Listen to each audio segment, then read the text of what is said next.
Anthony Route, but everybody called me Big Fess, Full Pack Music. Been DJing over 30 years. Love DJing, started off DJing and got into production. Grew up in Ponchartrain Park, predominantly black, one of the first black subdivisions, like on, a lot of people from the post office and stuff. Um, got their houses back. I grew up in that area back there.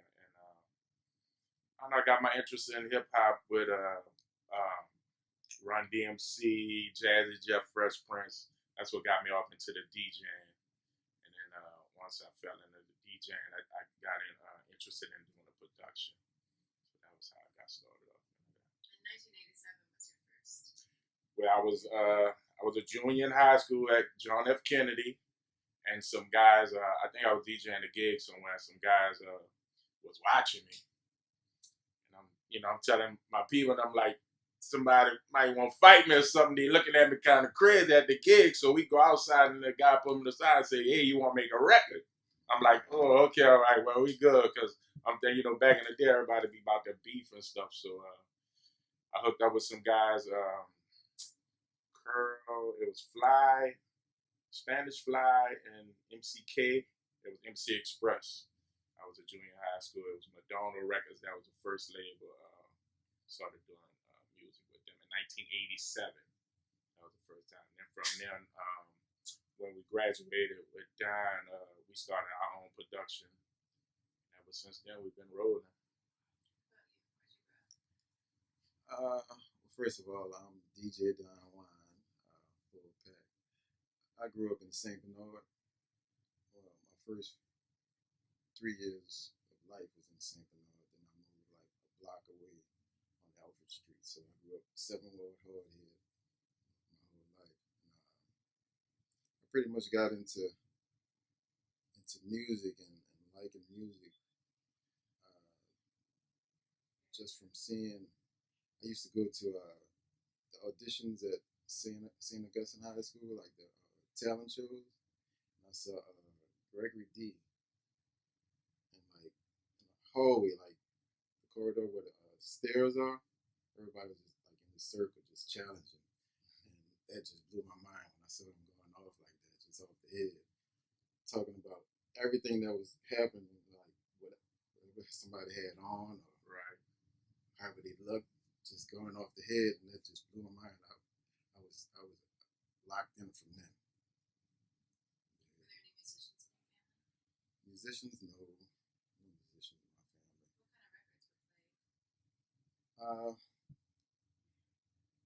My What music did you hear when you were little? Kraftwerk, that was like my first record that I really got inspired. We listened to a lot of old school, Marvin Gaye, Stevie Wonder, all the old school. And yeah, that's pretty much it for me as far as. Besides Gregory D, what was the first time that you really felt like you wanted to pursue music as a career? The first time that you really felt like it was something you wanted to spend a lot of time doing? Well, I went to Kennedy also, and when we started DJing, we started the DJ crew, going around doing parties and whatnot. And from there, we kind of like started a label and got into rapping. We would perform at Nichols High School and Cobb High School. And just off the response and the energy, that was another turning point in my life where I decided like I want to do this forever. A lot of people wasn't doing what we was doing. We was full DJs, like a DJ group. So that was, 4 of us, right? So that was different, like going to do shows or doing gigs, seeing full DJs, on the turntable. And then when we got into the rap game, that really blew people's mind that we DJs and could rap. So that was something different that we was doing from the jump that nobody was doing. So that was, but my main, when I heard Mantronics as far as production, the Mantronics beats, that really got me elevated into wanting to try to find a drum machine. And that was the first thing I did when I bought a drum machine. And then come to find out, drum machines was really irrelevant because people was using samplers. So I had to save my money again to try to buy a sampler because the guy told me at the store, all them sounds in that drum machine you can sample in this keyboard. So that's what made us buy the, we was probably one of the first groups to buy one of the Insonic keyboards that did the sampling. That's how we made it. All the like production that you heard in the 90s, that Precise did, Full Pack did, all that was done on that keyboard, the Insonic keyboard. Who was showing you things? Or did you really, were you really, I mean, a lot of it was teaching yourself, but, who were the people that were kind of helping to guide you? Really just watching videos, MTV raps, and just loving the music and the DJ aspect first. Once I went to garage sales and found we really didn't know about the popular turntables, but we found a Technique 1800 or something back then. So we just was going around just trying to get little equipment, and we hooked up with DJ Irv one day, and Irv let us hold down some 12s. That was my first time holding some 12 down, and once I fell in love with them 12, that's when just practicing every day, not going outside. I used to get ridiculed from my friends, not being outside, but I just want to practice because I wanted to be the best.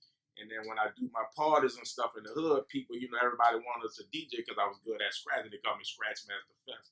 So, I don't know, just from DJing to getting into the production, it just felt good. I'm like, I know how to DJ, I could cut, but I'm really interested in doing these beats. And that's what made us get into saving money from doing gigs and buying keyboards and start producing and learning how to sample records and stuff back in the day. A lot of people wasn't doing that because they didn't know about the sampling keyboards. And so that was the experience doing that. A lot of it was kind of trial and error too, right?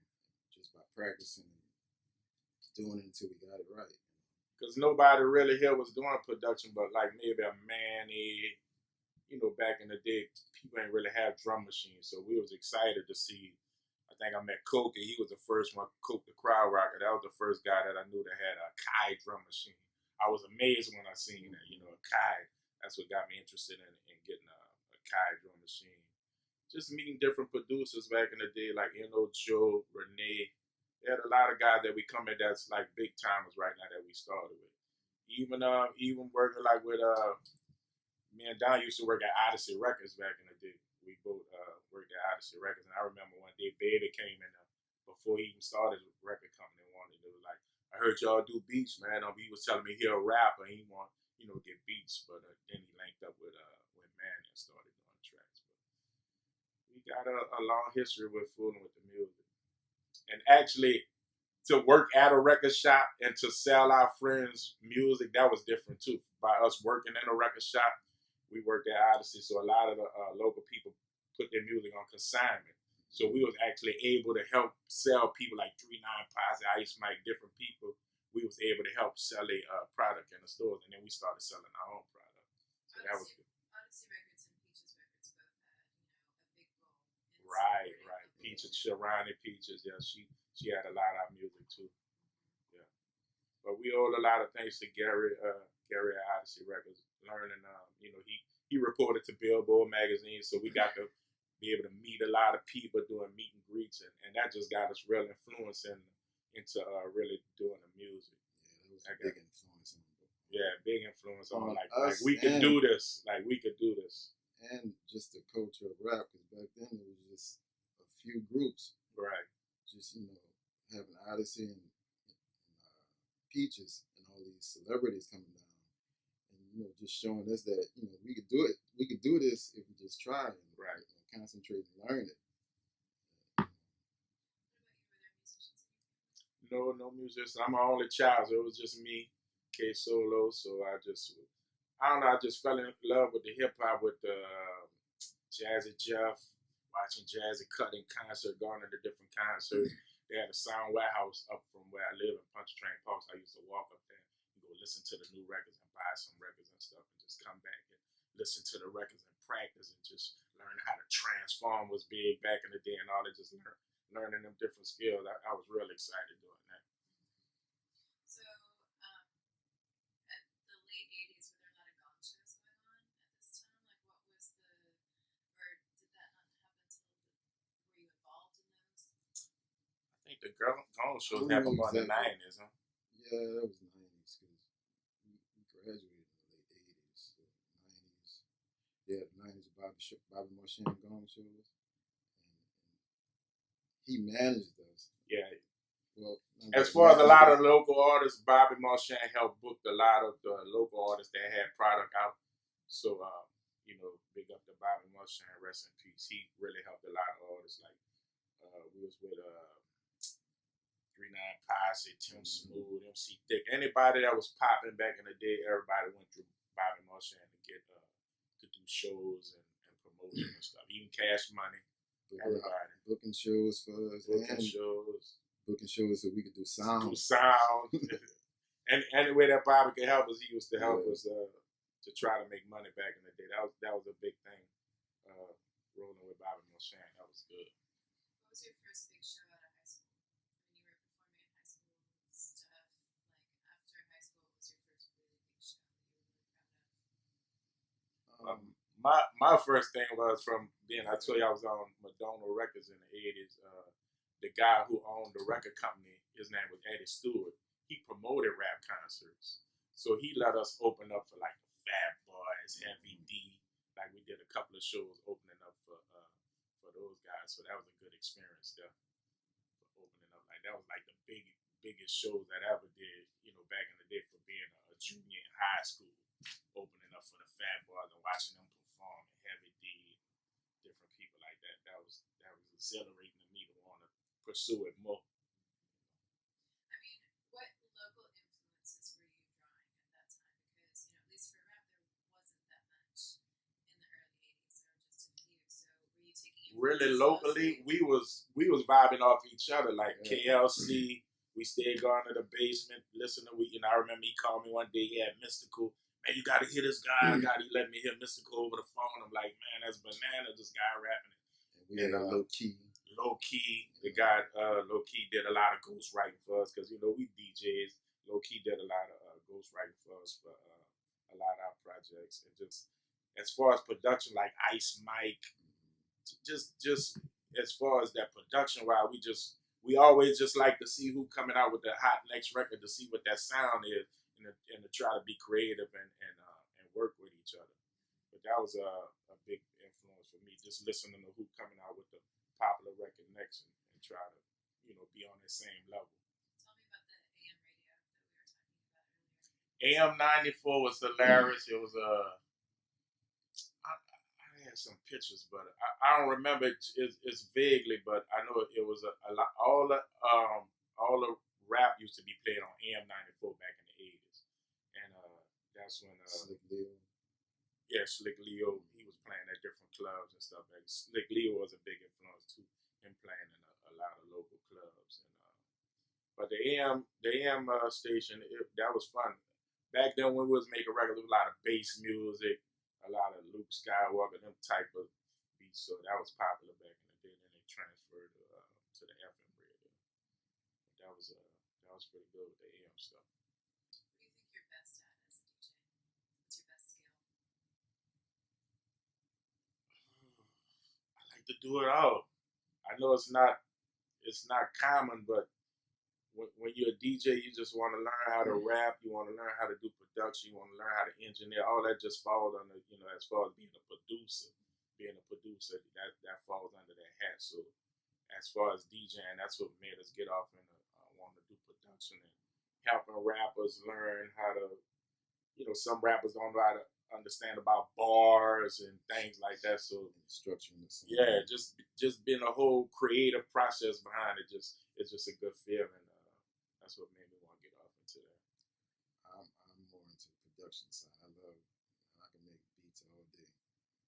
Listen to records and snatch sounds from records or samples, or try to replay it, or hook up with different musicians and just go for what we know. You play instruments? No, not really. I'm learning to play the keyboard. But, we kind of play by ear.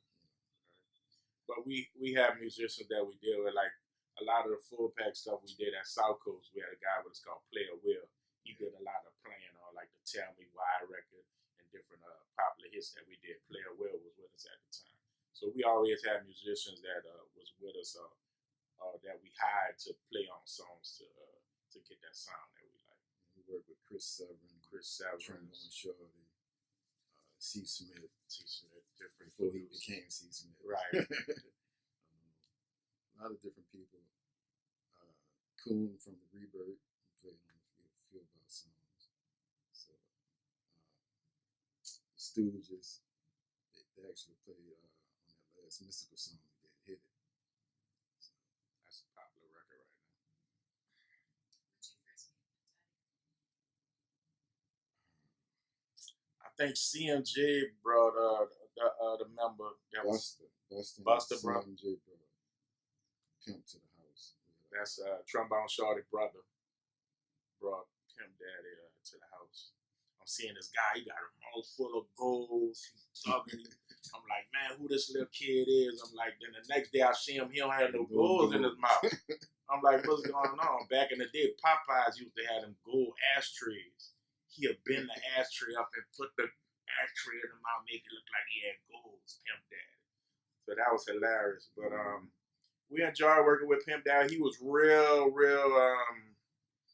he was a hyper young guy. He was very excited. We was trying to work our best with him. Like, we'd get a test presser on the record. He'll steal a test press and go do shows.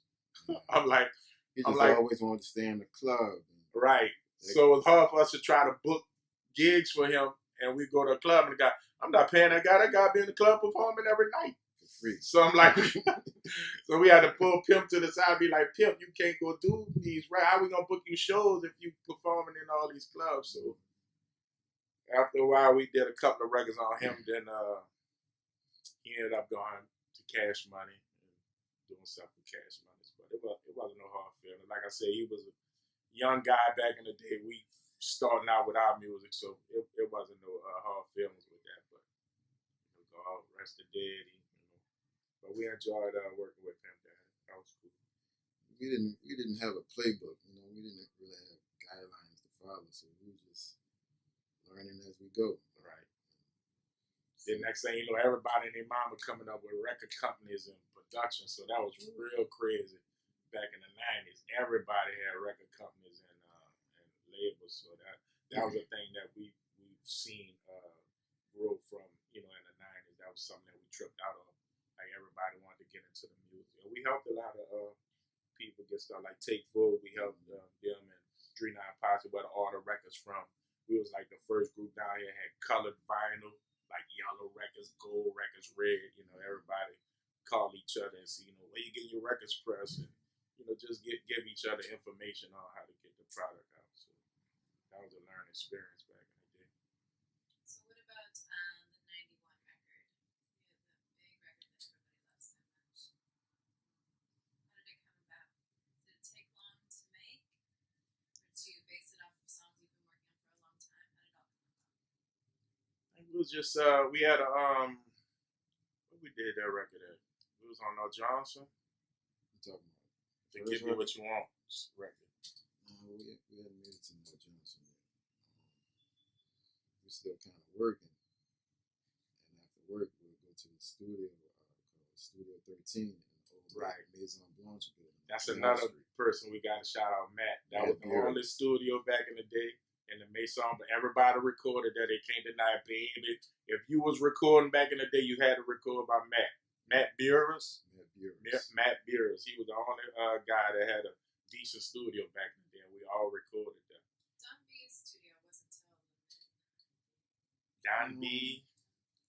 Don B's hit studio. Yeah, because I think. Because some of the, a lot of the early, like the early Bee Gees record, with BG and Wayne or whatever, they recorded that one at Don B's studio. That was in the 90s. That model was after Matt.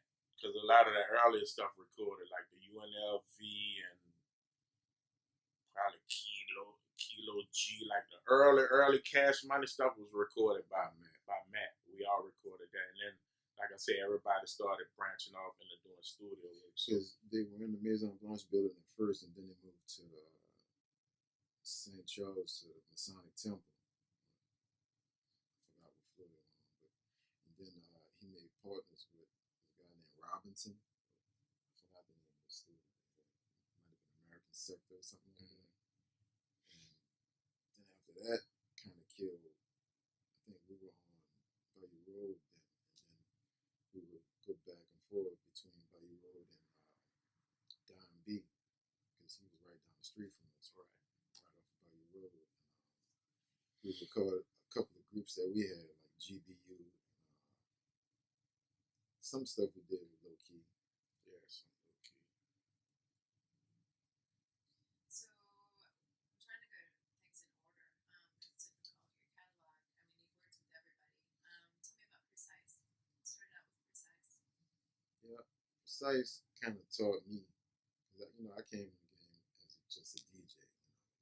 Hooked up with Fess in high school, and then after high school, just continued doing what we're doing.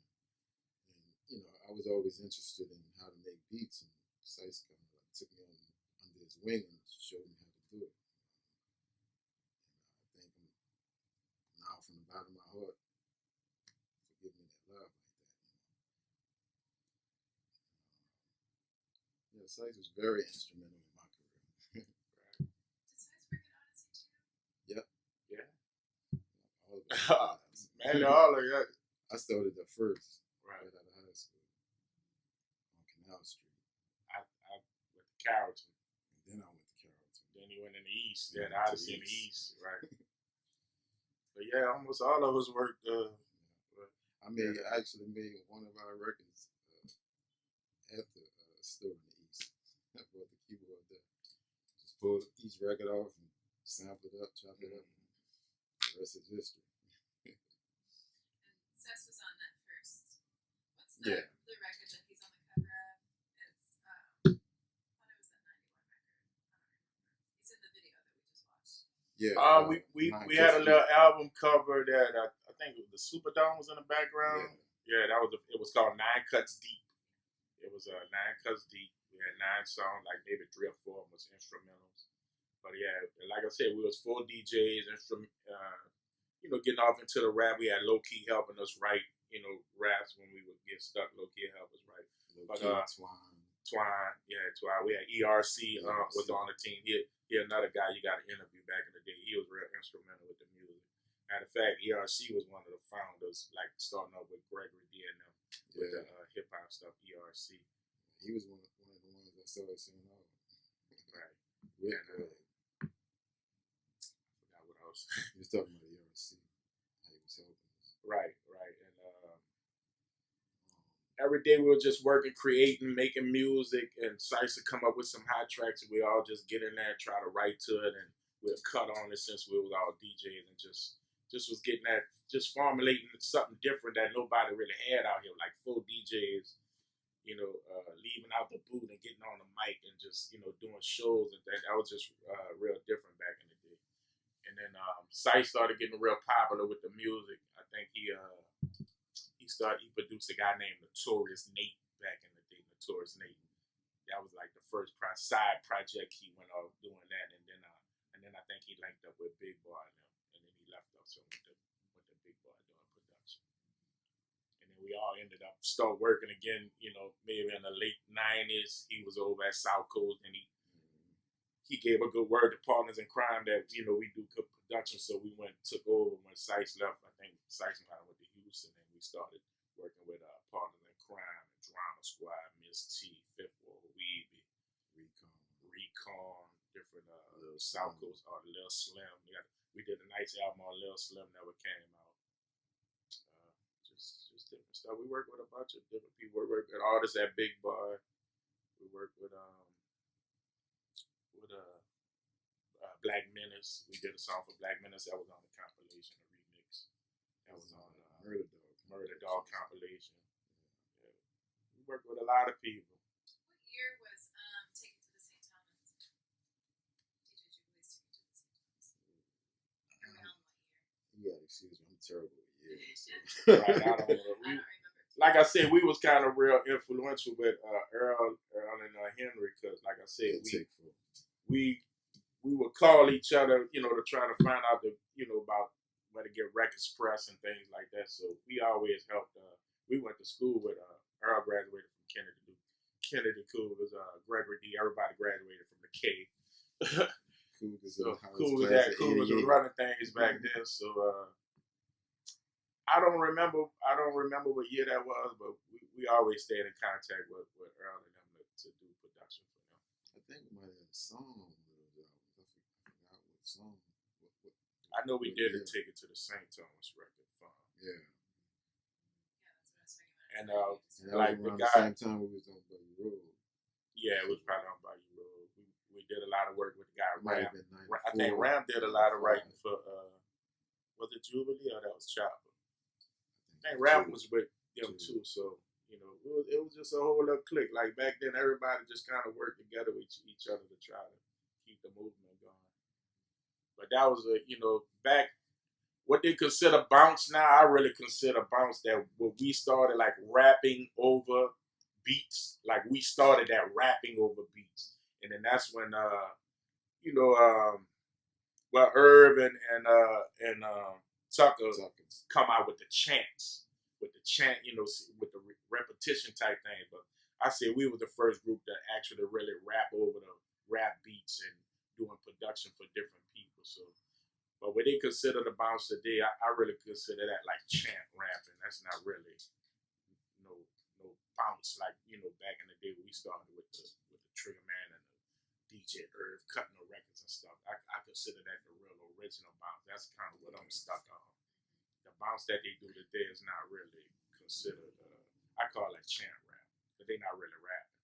I could actually do that. You know what I'm saying? What about No disrespect to the bounce. Yeah. No disrespect to everybody doing their thing, but I just feel like the stuff that we created. It's just we want to try to bring that sound back. I think we could really bring that sound back if we put our mind to it. I think there's an opening for it. I mean, let me find out. There's an old school bounce. Right. And it's crazy popular. So I think Well, Weebie, he real influential. That's one guy we work with. Always have fun producing stuff with Weebie. And I think he was the first rapper that really made a record hype by putting a chants behind it and different ad libs. He was he was like the first guy that I heard that was doing that. That really the ad lib king that really made that up. Hearing a lot of guys do on their records now, they wasn't doing that back in the day. But we became with the ad lib track and just making the music sound hype. That was influential. What Weebie did with that. That's what made things exciting. Working with Weebie.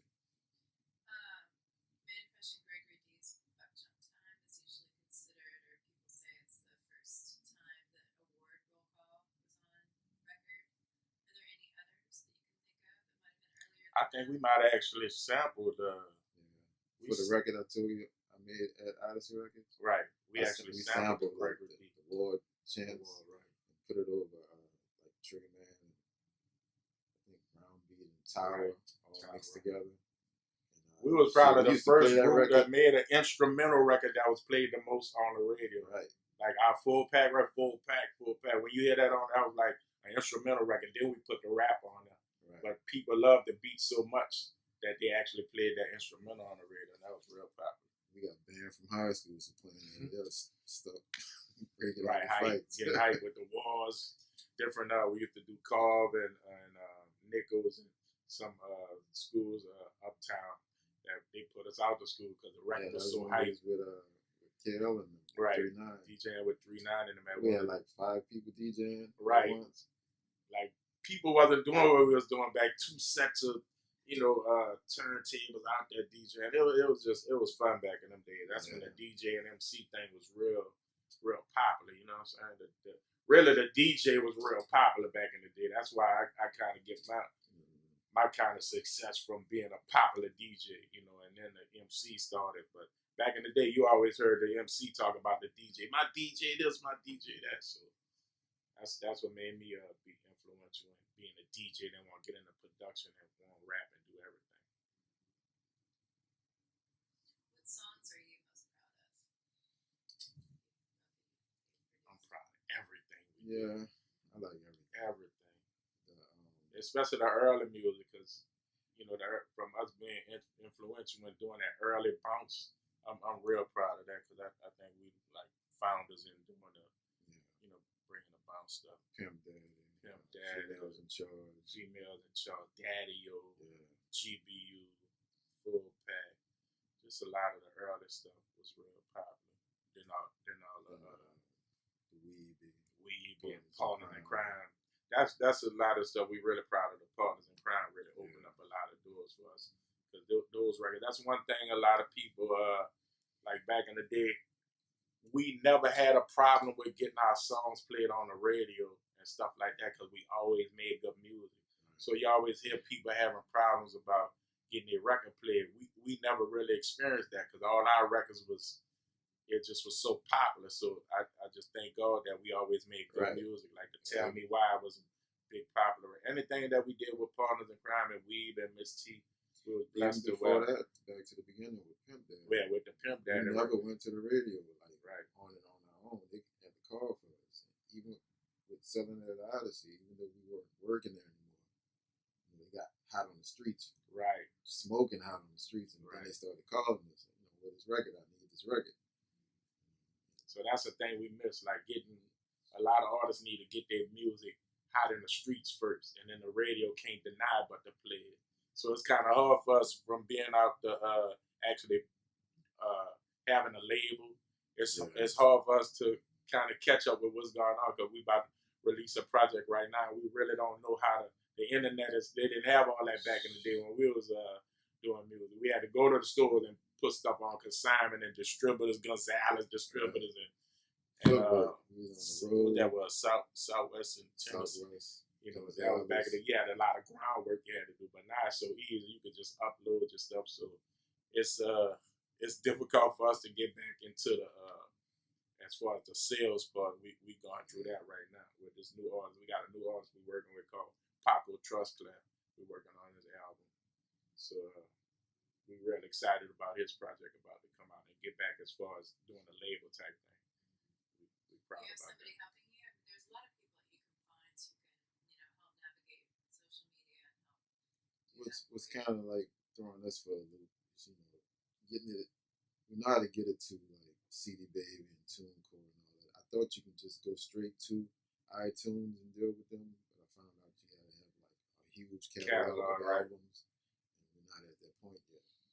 And the only thing that's kind of like with this new streaming wave, I really don't understand that. I mean, it seems like they're taking money from us and just letting it play like that, and it's going to kill our sales on the internet. So I think the easiest way to do that, generally people who are concerned about that or not sure how many sales they're going to have, they'll put it up and say, pay what you can, but then have like a minimum, like this costs $5, $3, $8, whatever you want to do, but then like have a pay what you can, and like Sonic Bits, or there's a number of other ones too.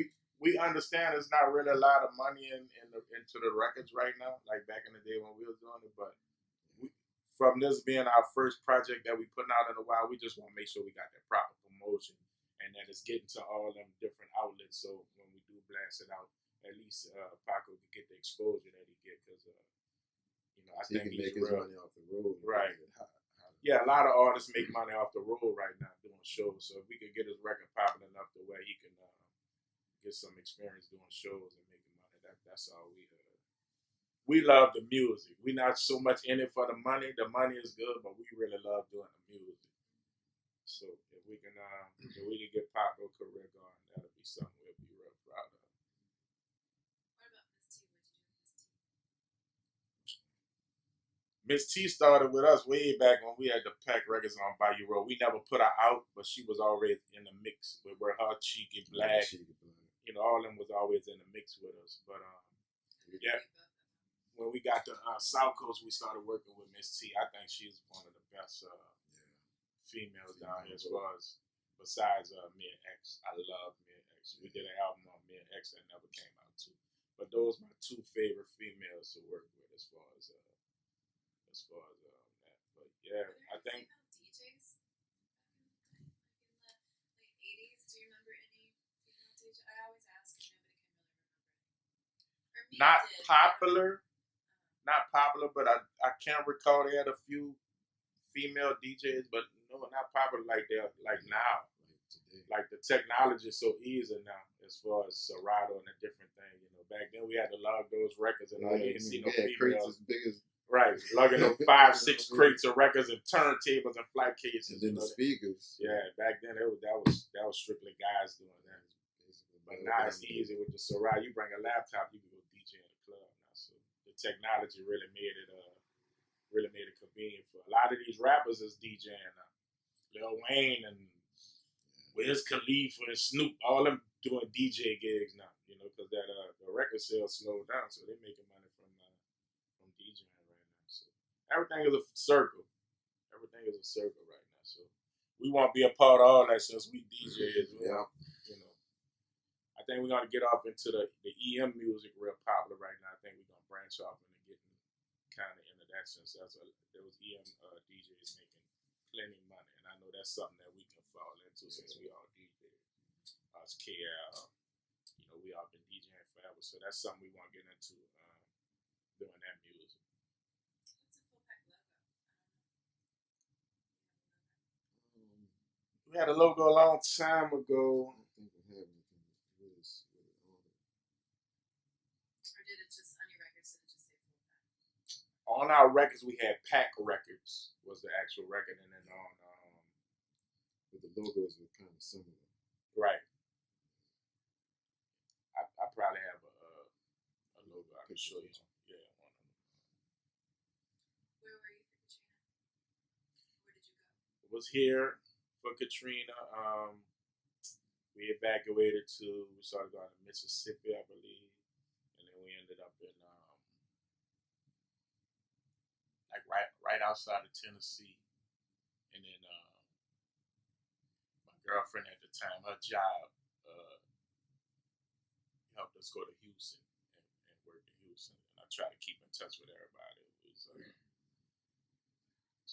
stayed in Houston maybe about a year and something, and we came back to New Orleans and then got back with the music. But our studio got damaged. We had a studio on the West Wing. The studio got damaged. It was hard to get a lot of equipment. You know, everybody was in disarray, so we lost a lot of equipment in the studio there. So basically, when we got back together, we just tried to hunker down and get the equipment back together and start back up with the production. But Katrina threw a big wrench in. But I'm just glad, you know, my family would say, everybody family would say we was able to come back home and rebuild and you know, get things back on. I went to Baton Rouge. I was actually in Baton Rouge.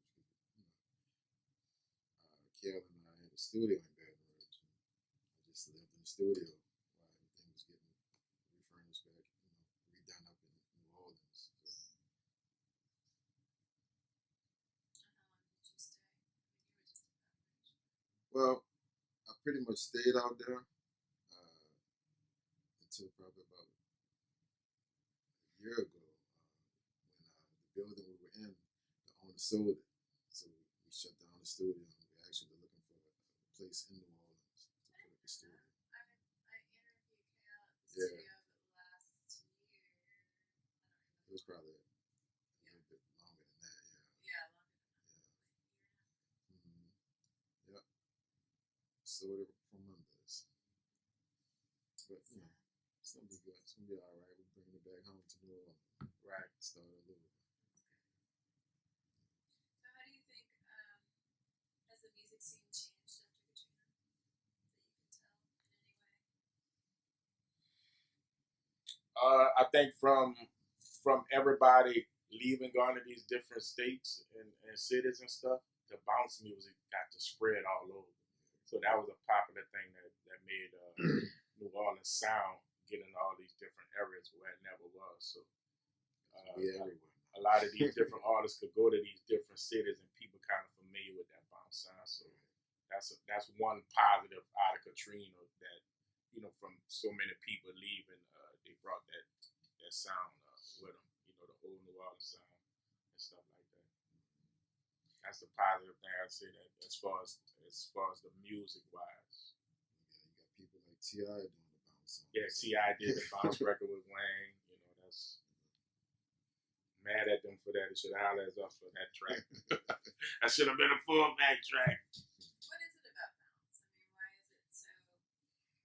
has it lasted so long? I mean, it's not going to go anywhere. It's always going to be around in some kind of form. It's just that flavor, that beat.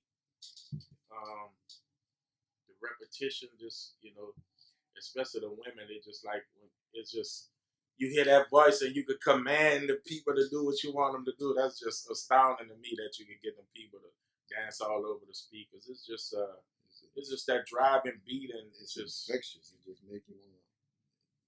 The beat just make you want to. And I never did understand it from doing the Trigger Man stuff. It just make it became real move. popular. At least it make it the girls want more. Right.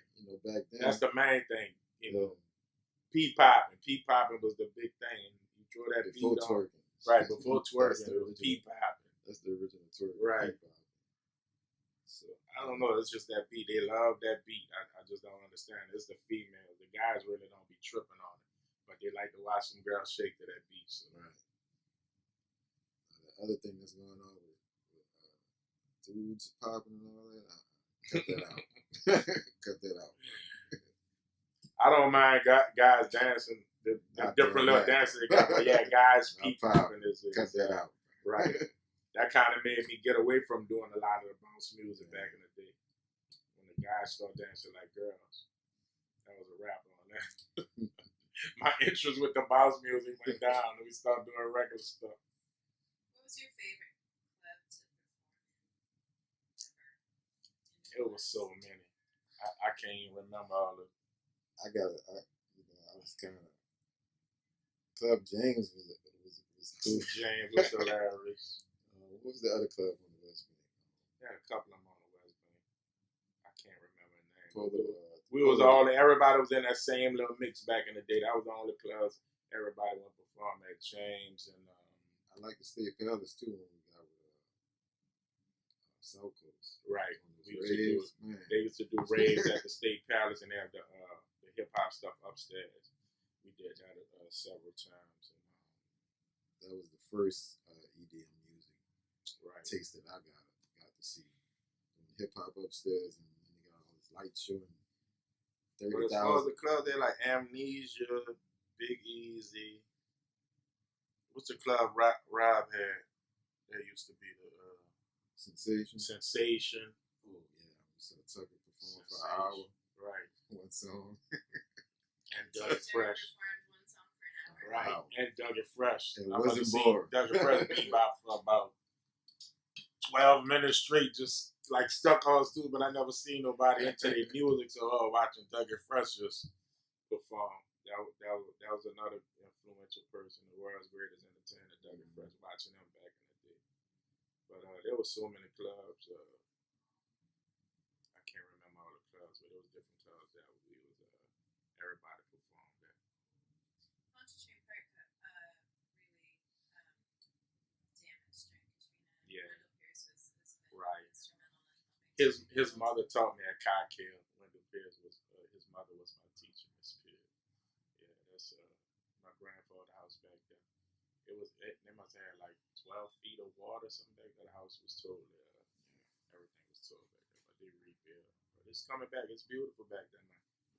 I really enjoyed coming up in the park. That was a good experience living back there. And St. Bernard, the housing projects are all gone now.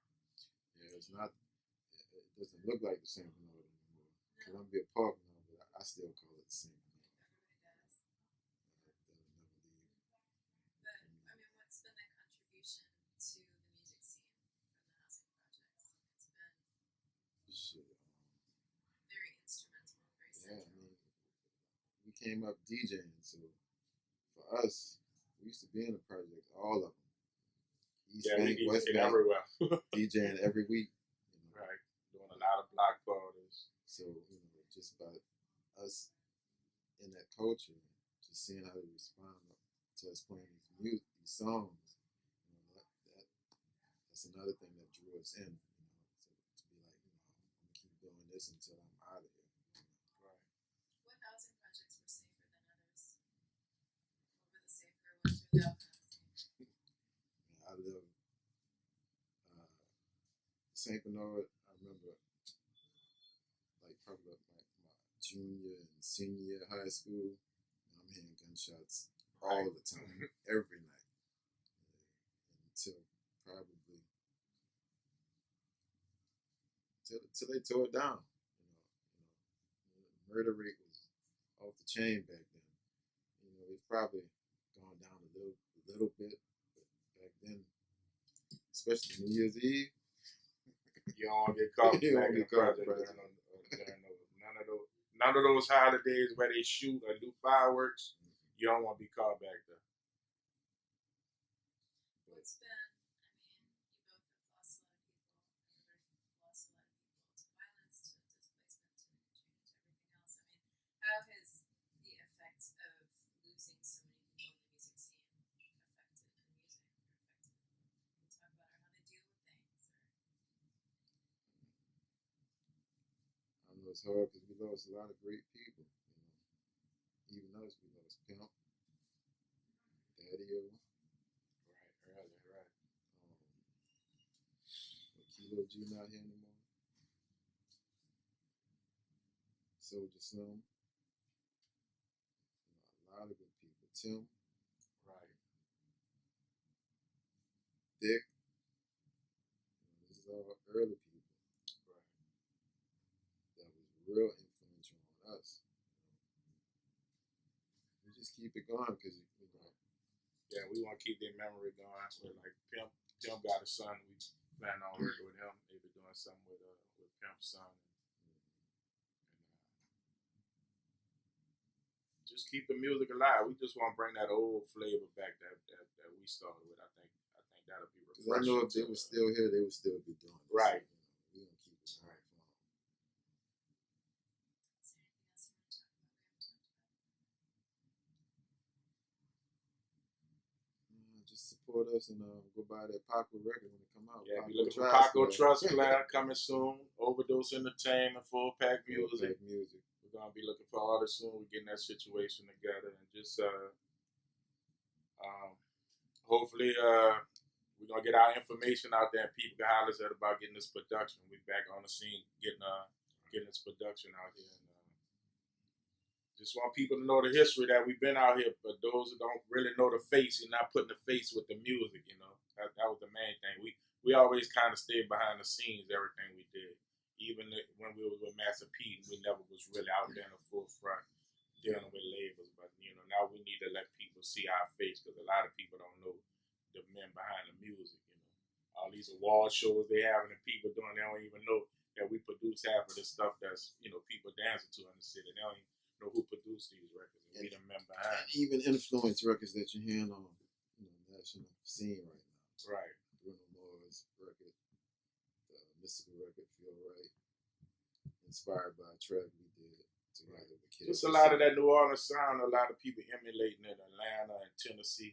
They really emulating a lot of sound that we made back in the day. You know, they really, doing a lot of these records over. So People have always come here and taken resources. Right. Yeah, you took the word right out of my mouth. That's what I was about to say. Just don't have that unity down there. From Master P and Baby them having that label, they should have back in the day got together and did a big distribution thing where we could have really had New Orleans, on bubble as far as music and stuff. Why I don't never know why they couldn't get together from them being two big moguls.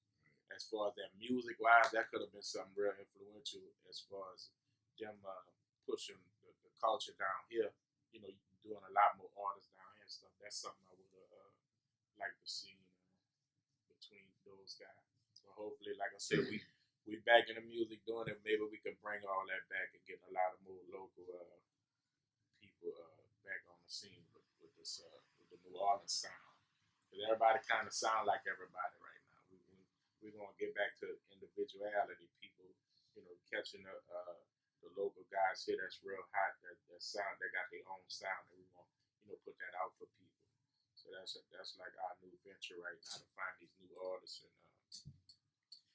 let our production be heard with these new people and get this music back out here. We pretty much we try to tailor the sound, try to work with the artists and build, not just go out there and copy what's going on. Just learn what they're doing, try to figure it out, and mesh them with our sound, and work from there. Thank you. Thank you. Full Pack Music. Remember that behind the scenes guys.